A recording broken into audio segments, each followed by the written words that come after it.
And we're back. We're here with, I completely forgot your name because everybody else talked to you first. No worries, I'm Scott, and I'm from Heart Shape Games. I'm an independent game developer. Yeah. Is it developing Heart Games? We feel like we have. That's bad. We feel like our games have heart and soul. Yeah. But no, we're making a game called Hero Generations Regen right now. It's a roguelike strategy game. Okay, is it rogue-like or what's the other term that they're coming up with now? Edgy. Rogue light. Light. Is it a rogue-like or a rogue-light? It's a little bit of both. I'd say it's more like than light. So it has some likes and some lights. Okay. I mean, I don't want to steal your timer, but the quick pitch is that. No. This is you.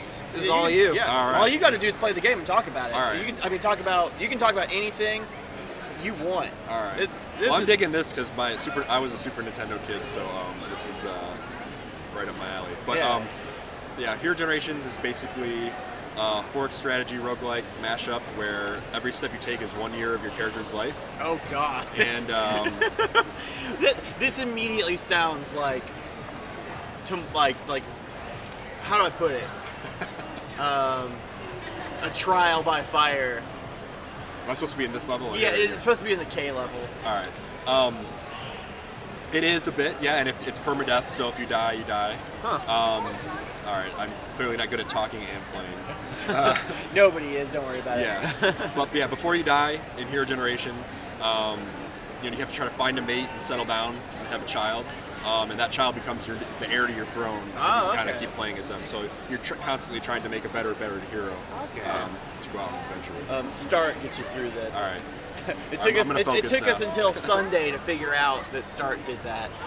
That kind of reminds me of another rogue-like light game. I can't remember which one, where each generation keeps fighting this same battle. Yeah. Through like a castle, so each time you die, you start from the beginning, but the progression that the other character made get you through there. But you would have like the character would be have like different attributes. They would be like, oh well, this person, the next parent of that generation had some genetic problem, and they have like muscular dystrophy or something like that. Right. Like they would have like real things happen to them. Yep, and our game has some of that. Like basically, the characters have different traits that get passed on, and they're kind of like the special abilities of the characters. So there's definitely that genetic procedural generation for the characters. I see.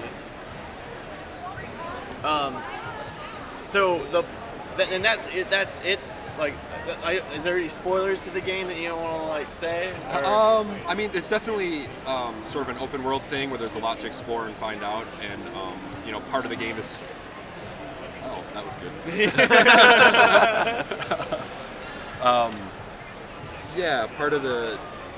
part of the fun of the game is like, okay, I get farther into the world exploring than my parents did.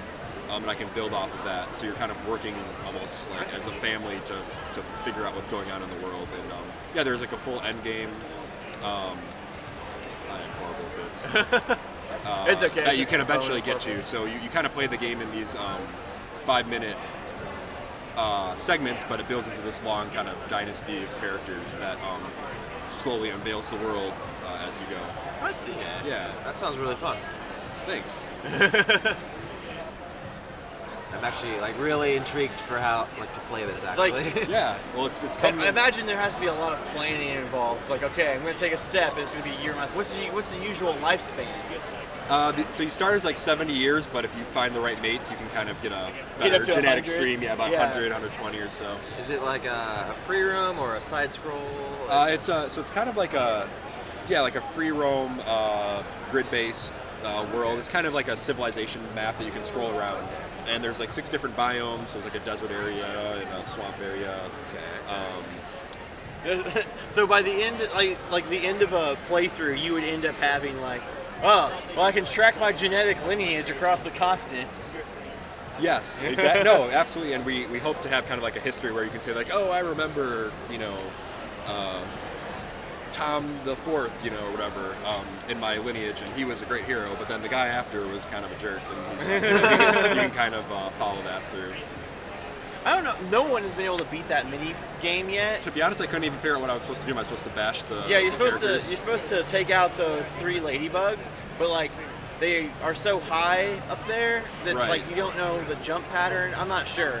Maybe you're supposed to throw one of the other characters at them. I'm not sure though. Okay. I guess. Man, They did not do a good job with contrast in this game of where the pits are versus like the collision stuff.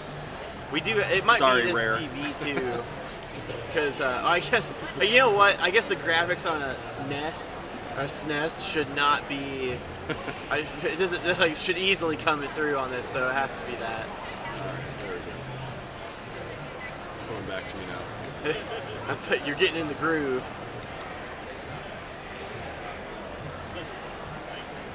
So, is this your first con, or how many cons have you been to? Yeah, this is my first Indy con. Oh, all right. Yes, this is my first one here, and it's been a pleasant surprise. Oh, that's There's good. That's really good. A lot of people coming through, and a lot of people digging the game, so it's been great. Yeah, I've heard from a lot of the vendors that it's been really like awesome for them. And we always kind of have like a maximum capacity of people we can talk to since we always try to do videos with them. So, we've had a pretty good like stream of people talking to us. Yeah. But as far, if you're a vendor though, it seems like they're doing lots of business and lots of people walking through. Yeah. Apparently, it's been a little problematic in the communication and organization department. I mean, we've experienced that too. I don't know. I feel like there might be less volunteers this year too. And that might have a part to play in it. A little bit. I mean, we've been pretty fortunate to have people come through, and I've done a few conventions before where like I've gotten to be an extrovert, even though I'm not naturally, to try to pull people in. It's kind of interesting because having a strategy game, it's kind of the type of thing where you want to sit down and get used to it. It's not like I mean, it is pick up and play, but we found that once people do sit down, they like get stuck for 30 minutes and love it. Yeah. So it's just a matter of getting them over the hump at a convention like this where they don't have as much patience. I've noticed too, like that for YouTubers, I imagine it work too for your games. Like somebody who meets the person who made the game, who made their channel or like their channel, Right. like there's more incentive to follow through and looking at it, seeing if they like it. Whereas like They just come in cold. yeah, if I feel like the same cannot be said for music, but still in music, like footwork's important. Right. Or is that what I call it? Footwork? Like the things they do? Yeah. Well, like Yeah, I guess that's maybe it is footwork. footwork. I'm not sure, but like like getting out there and actually being a person and like oh I made an event on Facebook. Oh, I put up signs. It's like no. Like you have to really do it, and like that's what these conventions are for. You go and you talk to somebody, and Put yourself they out there. remember you. Totally. They remember you more. And if they're at all interested in what you have to say or what you're pitching, no matter what it is, the fact that they met you increases that level. No, that's what we found. Like some of our biggest diehard fans of the game have been people we've met in person. Yeah, I mean, being an independent developer, I'm sure as you guys are in a similar boat, kind of self-produced and everything. Like that's you build your community kind of one person at a time. All right. Well, I've clearly not helped us progress in Donkey Kong. Oh, it's fine. Well, you still got like 5 minutes, so Okay. we're good. All right. I've figured out what we have to do in that bonus round, but I just have to execute it. You're the first person that's been like gotten anywhere on it. Well, I have so some of my favorite games are on the Super Nintendo. I'm not sure if you've ever heard the game Ogre Battle, March of the Black Queen. No. All right. Well, it's- March of the Black Queen sounds familiar. That's actually a Queen song. The Japanese designer who made the game was like obsessed with that, so he named all the levels after like Queen. That makes it so much cooler. Yeah, it's kind of an obscure like RPG that was out like around the time when all the early Final Fantasies were out. And for whatever reason, I just picked it up and loved it. But anyway, so I have a Super Nintendo hooked up in my house just specifically to every now and then pick that up again. And I also have the Donkey Kong games. So. How often do you actually need to like blow in your cartridges, or like have the, you know what I mean? How often do you have to? Is it finicky with you? It's getting pretty bad. I think some of the cartridges were better than others. Like the way they used to manufacture them, like I don't think they were all done at the same spot. So some like memory chips are better than the other ones, and but yeah, some games have lasted the test of time, and others are just garbage. Oh, the checkpoint.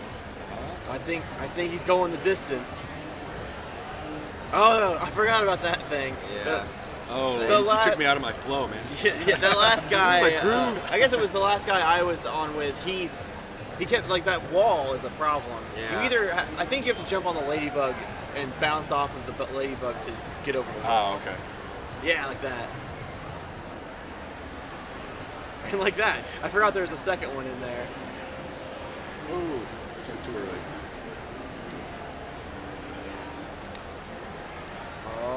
Oh, you hit the side of the thing, what? Yeah, I don't know about that one.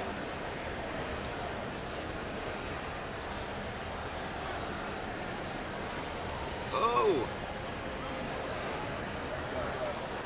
Yes! Yes! I was worried about that bird. We did another silent thing. We were all just like, ooh. I was really Sweet. worried about that bird. So if I die a whole bunch up here, You is it know gonna what? bring us Go back? Or? all the way back. Go to the save cave. Okay. Go to the save cave, Make and a we'll dent make in sure we're this. saved. Yeah.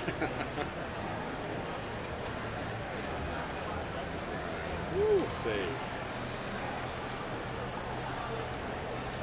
That save? Yeah, I wasn't paying attention.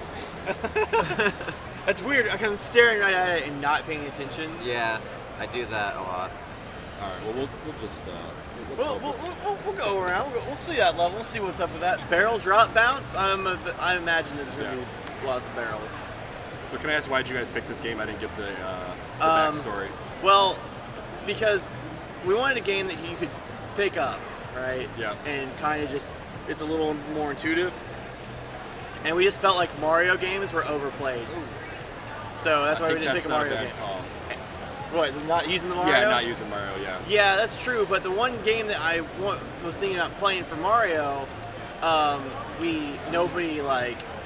we've tried to play it on the show like twice. Yeah. So we hate it. It's Super Mario World 3, and it's just like one of the hardest Oh, man. games in that series. It is hard. It's not Yeah. hard because it's hard. It's hard because it makes you just pissed off at Right. everything. I hate it. And it's distracting because there's so many things you can do to like optimize the levels, but if you're trying to do a real playthrough of it, you can't really.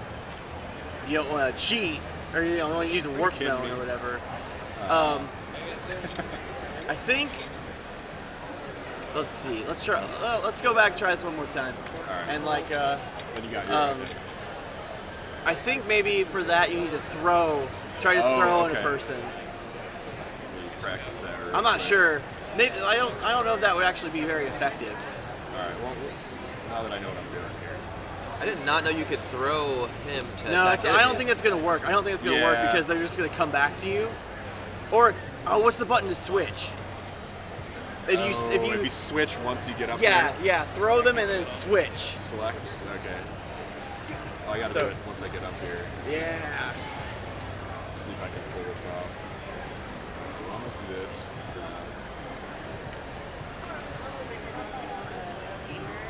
Oh. Well, we know. A little it test, works. little test, yeah. Those pro All strats. right, all right. You know what? Oh, but you're too heavy. Might be Does he jump?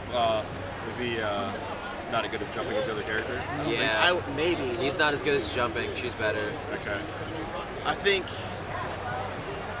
Okay. Oh. One more time. I think maybe from the last barrel is how Okay. how it should go down. I keep forgetting what the button is. All right. Well. I just figured I'd go out big. Well, all right, well, thanks. yeah, that's about the end of our episode. Say that. Say your stuff again. It's Heart-Shaped Games. Heart-Shaped Games. You can go to herogenerations.com to learn more about the game, and it'll be out in August on Steam for PC, Mac, Linux, and we actually will have a mobile version as well. Nice. Yeah. Well, we'll see you guys on the next time. Thanks for having me.